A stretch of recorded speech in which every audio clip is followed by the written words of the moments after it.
Hi, and welcome back to Stuff About Tutorials. In today's video, we're going to talk about on how you can add payment method on your Facebook. Maybe you want to add the payment method on your Facebook because you are purchasing from Facebook.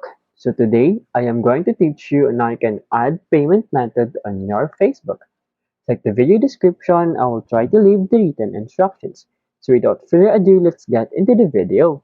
First you need to do is to open your Facebook application. Once you open your Facebook application, you'll be directed into this Facebook homepage. Tap on this profile icon at the upper right corner of your screen. And then in here, scroll down and you'll see here the settings and privacy. Tap on this drop down button and then you'll see here the others and payment under the settings and privacy. Tap on this one. And then in here, you can see here the payment method. Tap on this payment method. In here, to add a payment method, simply tap on this add payment method.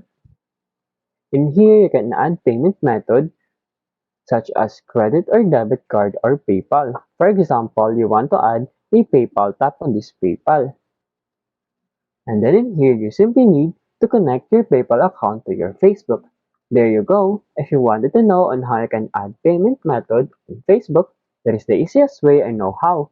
If you know another way on how you can add payment method on your Facebook account, leave a comment below. Also, be sure to subscribe for more videos.